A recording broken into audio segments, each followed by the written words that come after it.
வீடியோவோட டைட்டில்லயே பார்த்துருப்பீங்க. திருநங்கைகளால் எனது வாழ்வில் நடந்த சோகமான நிகழ்வுன்னு போட்டிருப்பேன். உண்மைய சொல்லணும்னா, அது சோகமான நிகழ்வுலாம் கிடையாது. எப்ப நெனச்சாலும் என் வாழ்க்கையில நான் அத எப்ப நெனச்சாலும் எரிச்சல் ஏத்துற மாதிரி இருக்கும். அத எனக்கு நெனச்சாலே. அந்த மாரி ஒரு சம்பவம் நடந்தது. அதத்தான் நான் இந்த வீடியோல சொல்லப் போறேன். இது உண்மையிலேயே நடந்தது. சரியா? எனக்கு மட்டும் இல்ல. என் ஊர்ல நெறைய பேருக்கு இந்த இந்த விஷயம் ஒரே விஷயம் திரும்ப திரும்ப நடந்துகிட்டு இருக்கு. அதுக்குள்ள நான் என்ன ஏதுங்கிறத சொல்றதுக்கு முன்னாடி பொதுவா ஒரு விஷயத்த பேசிக்கிறேன். திருநங்கை அப்படிங்கிறவங்க எல்லாரையும் நான் ஒண்ணு போல பேசல. சரியா? ஒரு சில பேரு இப்படி இருக்காங்க. அது உண்ம. சரியா? இது மறுக்க முடியாத உண்ம. நீங்க இத பத்தி என்ன நெனைக்கிறீங்க? அப்படிங்கிறதுமே நீங்க தெரியப்படுத்துங்க எனக்கு. ஒரு சில பேர் பண்ற இந்த தேவையில்லாத வேலையினால எல்லாரையும் ஒண்ணு போல நெனச்சு நம்ம பேச வேண்டியது இருக்கு. ஆனா, ஒண்ணு போல நான் மீன் பண்ணல. எனக்கு பண்ணுனவங்க என்ன செஞ்சாங்களோ, அத பத்தி மட்டும் தான் நான் சொல்லப் போறேன். சொல்றதுக்கு முன்னாடி என்ன நடந்தது அப்படின்னு சொல்லி பார்த்தோம்னா, எங்க அண்ணனுக்கு தான் இது நடந்தது. நானும் கூட தான் இருந்தேன். என்னன்னா, எங்க அண்ணன் பார்த்தீங்கன்னா, லவ் மேரேஜ் சரியா? ஜாதி மறுப்பு திருமணம் தான் நாங்க பண்ணியிருக்கோம். நாங்க இருக்கிறது ஒரு கிராமம் அப்படிங்கிறதுனால, ஜாதி அப்படிங்கிறது கிராமத்துல இன்னுமே எந்த அளவுக்கு அ வேர் ஊனி இருக்குது அப்படிங்கிறது உங்களுக்கே தெரியும். ஆனா வெளியில இருந்து பார்க்குறவங்க சொல்லலாம். சரியா? இப்போலாம் யார் ஜாதி பார்க்குறா அப்படின்னு சொல்லுவாங்க. ஆனா அதெல்லாம் உண்மை கிடையாது. இன்னுமே ஜாதி பார்த்து பழகுறதெல்லாம் இங்க இருந்துகிட்டு தான் இருக்கு. தமிழ்நாட்டுல நெறைய இடங்கள் இருந்துகிட்டு தான் இருக்கு. அதனால எங்க அண்ணன் ஜாதி மறுப்பு திருமணம் பண்றதுனால, சொந்தக்காரங்க எல்லார்ட்டயுமே கூப்பிட்டு சொல்ல முடியல. ஏன்னா எல்லாருமே முன்ன விட்டு பின்ன ரொம்ப பேசுவாய்ங்கிறதுனால, எல்லாரையுமே கூப்பிட்டு சொல்ல முடியல. ஆனாலுமே ரொம்ப முக்கியமான ஆளுங்க அப்படிங்கிறவங்கள மட்டும் கூப்பிட்டு தான் நாங்க இந்த விஷயத்த சொல்லி, இந்த கல்யாணத்த சிம்பிளா தான் நடத்தியிருக்கோம். நாங்க ஒரு மிடில் கிளாஸ் தான். அப்படிங்கிறனால எமயமுனா தின்னுட்டு போறதுக்கு, அதாவது சொந்தக்காரங்க தின்னுட்டு போறதுக்கு, நம்ம கடன உடன வாங்கி நம்ம ஒரு கல்யாணத்த நடத்துனோம்னா, நாள பின்ன அந்த கடன அடைக்கிறதுக்கு தான் அந்த பொண்ணு மாப்பிள்ளை கஷ்டப்பட வேண்டியது இருக்கும். அப்படிங்கும்போது அவங்களோட வாழ்க்கையே இதுக்குள்ள போயிருங்கிறபோது, அவங்க எங்கிட்டு அவங்க வாழ்க்கைய நிம்மதியா வாழ அப்படிங்கிறதுனால, கடன் எதுவுமே வாங்காம எங்க கிட்ட இருக்கிற காச வச்சு சிம்பிளா தான் நாங்க கல்யாணத்த நடத்தியிருக்கோம். ரொம்ப பேர்லாம் கூட்டத்த கூட்டல. கூட்டம் பார்த்தோம்னா ரொம்ப சிம்பிள் தான். கல்யாணம் முடிச்சு ஒரு கோயில்ல வச்சு தாலிய கட்டிட்டு, மண்டபத்துல எல்லாரும் பார்த்தோம்னா பேசிக்கிட்டு இருக்காங்க. சொந்தக்காரங்கலாம் சாப்பிட்டுக்கிட்டு இருக்காங்க. அந்நியாரம் பார்த்தோம்னா, திடீர்னு ஒரு 10 பேர் சரியா? 10 திருநங்கைகள் பார்த்தோம்னா, மண்டபத்துக்குள்ள திடீர்னு வர்றாங்க. வந்தவங்க என்ன செய்றாங்க பார்த்தோம்னா, சேர எடுத்து போட்டு உட்கார்ந்திருந்தாங்க. அ யார் யார் ஃபோட்டோ எடுக்காங்களோ, எடுக்கிறதெல்லாம் பார்த்துட்டு உட்கார்ந்திருந்தவங்க, படக்குன்னு மாப்பிள மேல, அதாவது எங்க அண்ணன் மேல சரியா? மேல கைய போட்டுக்கிட்டு, காசு குடு" அப்படின்னாங்க. சரின்னு சொல்லி கேட்டவங்க, ஏன்னா ஃபங்ஷன் வீடா இருக்கு. இவங்க பிரச்சனை பண்ணிறக்கூடாதுங்கிறதுனால என்ன செஞ்சாங்கன்னா, மொத்தமா ஒரு ரூ. 500 குடுத்தாப்புல. "இந்தாங்க எங்ககிட்ட இருக்கிறது இவ்வளதான். ரூ. 500 வச்சுக்கோங்க. நீங்க போயிட்டு வாங்க. வேணும்னா நீங்க எல்லாருமே நல்லா சாப்பிட்டுட்டு போங்க. ஒண்ணும் பிரச்சனை இல்ல. நீங்களே சாப்பிட்டுட்டு போங்கன்னு" எங்க அம்மா சொல்றாங்க. எங்க அப்பாவும் சொல்றாங்க. ரூ. 500 குடுத்தோம்னா, அந்த ரூ. 500 வாங்கல.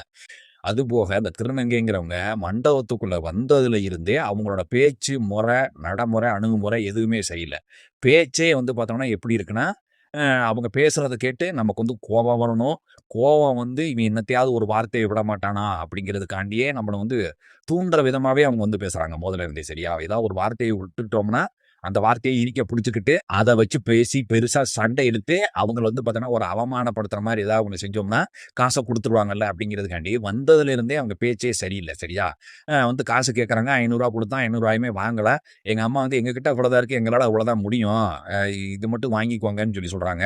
அதுல இருக்கிற ஒரு திருநங்கையில அவங்களுக்குள்ள யாரோ தலைவனோ, தலைவி மாரி யாராவது இருப்பாங்கல்ல. அவங்க "ஏம்மா எங்கள பார்த்தா என்ன உன்னைய மாரி என்ன பிச்சைக்காரி மாரி தெரியுதா? ரூ. 500 எடுத்து நீட்டுற. எங்க எல்லாருக்கும் இது எப்படிம்மா பத்துங்கிற" மாரி சொன்ன உடனே, எங்க அண்ணனுக்கு பார்த்தோன்னா படக்குன்னு கோவம் வந்துருச்சு. ஏன்னா, இந்த திருநங்கைங்கிறவங்க நம்மட்ட காச குடுத்து வைக்கல. நம்ம குடுக்கறத அவங்க வாங்கிக்கிடணும். ஆனா, அவங்க கேட்ட காச குடுக்கலங்கிறதுனாலயே அவங்களுக்கு இவ்ளோ கோவம் வருது அப்படின்னா, சின்ன வயசுல இருந்து நம்மள பெத்து வளர்த்து, தூக்கி வளர்த்த தாய ஒருத்தன் "என்ன உன்னைய மாரி என்னைய என்ன பிச்சைக்காரின்னு நெனச்சியான்னு" சொல்லி கேட்டா, மகனுக்கு எவ்வளோ கோவம் வரும். வரணும். அப்பதான் அவன் மகன். சரியா? எங்க அண்ணனுக்கு கோவம் "இங்க இருங்க. உங்களுக்கு அவ்வளோதான் மரியாதை. நான் கல்யாண மாப்பிள்ளையா நிக்கேன். இல்லன்னா வேற மாரி ஆயிரும். நீங்க ஒழுங்கா இடத்த காலி பண்ணிருங்கன்னு" சொல்லி எங்க அண்ணனும் பேசுறான். உடனே பார்த்தோம்னா, எங்க அண்ணன் ஏதோ தேவையில்லாம கெட்ட வார்த்தைய பேசுன மாரி அந்த 10 பேரும் சேர்ந்துக்கிட்டு அங்கனக்குள்ள பெரிய கலவரம் பண்ணி, எப்படி சுத்தி சொந்தக்காரங்களா இருக்காங்க, உள்ளூர்க்காரங்களா இருக்காங்க. எல்லாருக்கும் முன்னாடியும் வச்சு, அவங்க எப்பவுமே பண்ற மாரி சேலை இருக்குல்ல, அவங்க கட்டியிருக்கிற சேலைய இதுவரைக்கும் சரியா? இதுவரைக்கும் தூக்கி காட்டிக்கிட்டு, "என்ன வேகமா வரேன், பண்ணிருவியா?" கெட்ட வார்த்தைய சொல்லி, "பண்ணிருவியா நீ என்னைய அப்படி பண்ணிருவியா?" வான்னு சொல்லி தூக்கி காட்டுறாங்க. உள்ள ஒண்ணுமே போடாம தூக்கி காட்டுனா எப்படி இருக்கும்? அந்த இடத்துல எங்க அண்ணனுக்கு கல்யாணம் முடிஞ்ச அந்த பொண்ணு, சொந்தக்காரங்க, பொண்ணு குடுத்தவங்க எல்லாருமே இருக்காங்க. எல்லாத்துக்கும் முன்னாடியுமே வந்து பார்த்தீங்கன்னா, அசிங்கப்படுத்துற மாரி செஞ்சுட்டு, அதுக்கப்புறம் வந்து பார்த்தீங்கன்னா, ஒரு வார்த்தை சொல்றாங்க. "உனக்கு 9 புள்ள பிறந்தாலும் சரி, 9 புள்ளையுமே 9ஆ தான் பிறக்கும்." அப்படின்னு சொல்றாங்க. இதெல்லாம் என்ன வார்த்தை? இப்ப கல்யாணம் முடிச்சோம்னா, நம்ம எதுக்கு சொந்தக்காரங்கள எல்லாருமே எதுக்கு கூப்பிட்டு செய்யணும்? வீட்ல உட்காந்து தாலிய கட்டிட்டு போ வேண்டியது தானே. எதுக்கு நம்ம எல்லாரையும் கூப்பிட்டு செய்வோம்னா, இந்த மாரி கல்யாணம் முடிக்கிறோம். வந்து வாழ்த்துங்க. ஒரு நல்ல வார்த்தை சொல்லிட்டு போங்க அப்படிங்கிறதுக்கு தானே வந்து கல்யாணம் முடிக்கிறோம். ஆனா, இந்த மாரி ஒரு நல்ல வாழ்த்து சொல்ல வேண்டிய இடத்துல வந்து பேசுற பேச்சா இது? அதுபோக எல்லாருமே சேர்ந்து வந்து பார்த்தோம்னா, அங்க இருக்கிற டேபிளு எல்லாத்தையுமே இழுத்து போட்டு சேரெல்லாம் போட்டு உடைச்சு மேல அந்த பொண்ணு மாப்பிள்ளை கையில வந்து ஒரு பூச்செண்டு மாரி ஆப்பிளோட வச்சிருப்பாங்கல்ல, அதெல்லாம் ஆப்பிளெல்லாம் பிச்சு புடுங்கி எரிஞ்சு கடைசில வந்து பார்த்தோன்னா, ஒரு பெரிய கலவரம் ஆயிருச்சு. கடைசில எங்க அப்பா, எங்க அம்மா எல்லாருமே சேர்ந்து, வேற வழி இல்லாம அவங்களுக்கு இந்தாங்க அப்படின்னு சொல்லி ரூ. 5000 குடுத்தாங்க. சரியா? மொய் பணம் வந்திருக்கும்ல, அது எல்லாத்தையுமே சேர்த்து ரூ. 500 தாளா சரியா 10 தாளு 10 பேருக்கு இந்தாங்க ரூ. 500 வச்சுக்கோங்கன்னு சொல்லி, ரூ. 5000 மொத்தமா வந்து பார்த்தோன்னா குடுக்குறாங்க. அத வாங்குனதுக்கு அப்புறம் தான் அந்த கூட்டத்தையே அவங்க வந்து பார்த்தோன்னா கிளச்சிட்டு போறாங்க. இதெல்லாம் பார்க்கும்போதே உங்களுக்கே தெரியுது. வந்ததிலிருந்தே அவங்க பேச்சு முறை சரியில்ல. வேணும்னே நம்மகிட்ட காச புடுங்கணுங்கிறதுக்காண்டியே தேவையில்லாம பேசி நம்மள கோபத்த உண்டு பண்ணி, நம்ம வாயிலிருந்து ஒரு வார்த்தை வந்ததுக்கப்புறம், அத ஊதி பெருசாக்கி, அவங்கள அசிங்கப்படுத்துற மாரி செஞ்சோம்னா, ஏன்னா யாராவே இருந்தாலும் மான மரியாதைக்கு பயந்து கேட்கிற காச குடுத்துருவாங்கங்கிறதுனால, காச குடுத்துறலாம், அத வாங்கிட்டு போயிரலாம் அப்படிங்கிற திட்டத்தோடயே செயல்பட்டு, இத வந்து அவங்க வந்து பண்ணாங்க.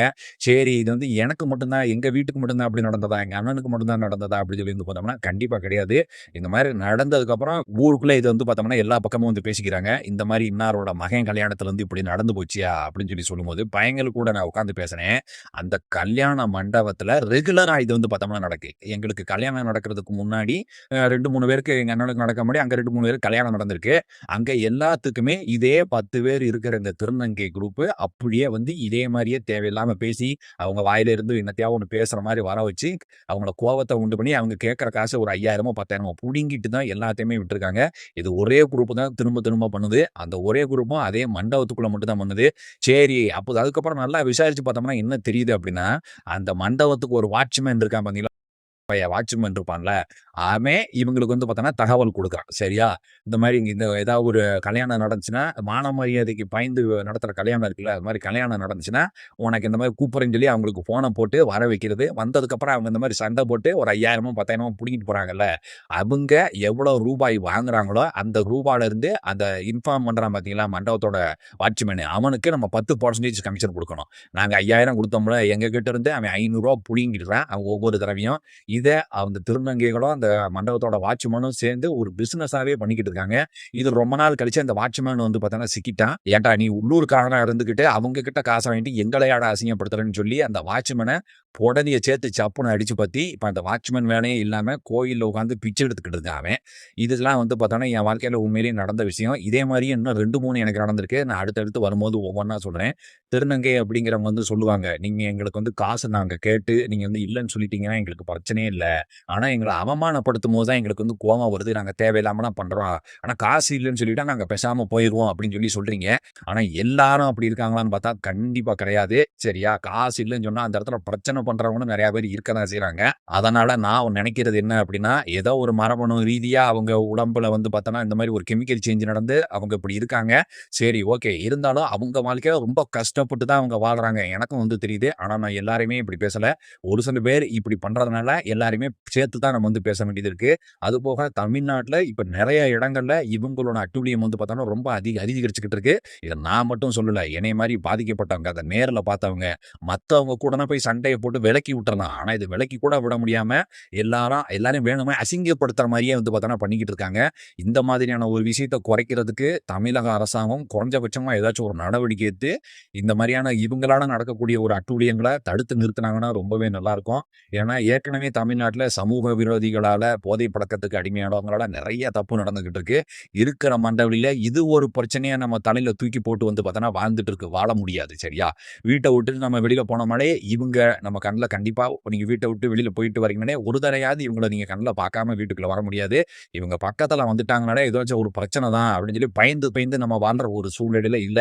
ஏற்கனவே நமக்கு வந்து பார்த்தோன்னா, நெறைய பிரச்சனைகள் இருக்கு. சரியா? அந்த பிரச்சனையோட இவங்களோட பிரச்சனைய சேர்த்து நம்ம வந்து வாழ முடியாது.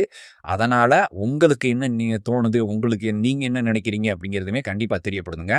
நன்றி.